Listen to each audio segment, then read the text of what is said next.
But I don't want to talk about the facts of COVID-19 because that's not my area of expertise. What I want to talk about is the emotions and what this anxiety means and what we do with it. And I've noticed in the last couple of weeks this sense of heaviness in my heart, or this pressure building up in the back of my head, thinking about all of our community members around the world who are struggling right now.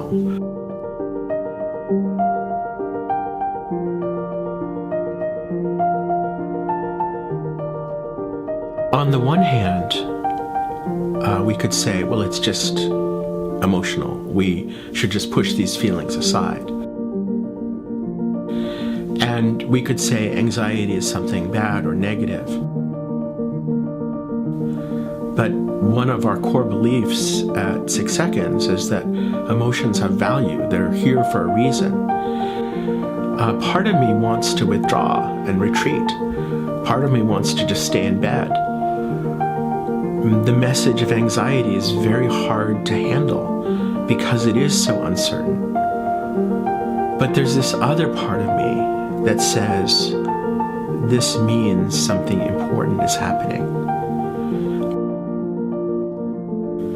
Marilyn Jorgensen, who leads our coaching programs, says when people are having big feelings, it's because they're perceiving something big. Now, those perceptions may or may not be accurate, but the feeling's real because that is what we're seeing.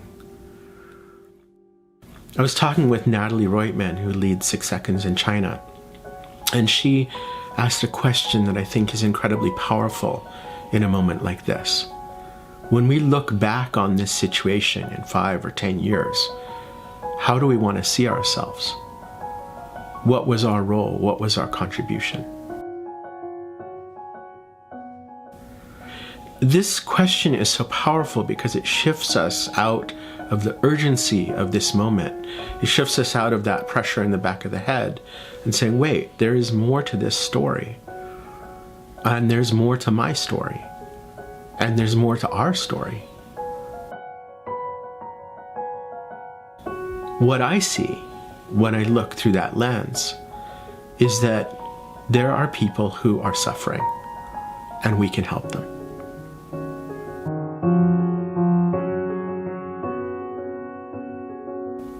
More emotional intelligence is actually one of the most important things that we can provide. The neuroscience of stress is that our brains push us to become more focused on the short-term survival, on protection. And as pack animals, that means isolating. It means closing the door. It means retreating. And yet that's not how we solve problems. That's not how we innovate. It's not how we move forward. And so what we most need in these times of anxiety is actually to look outward and upward, to look ahead.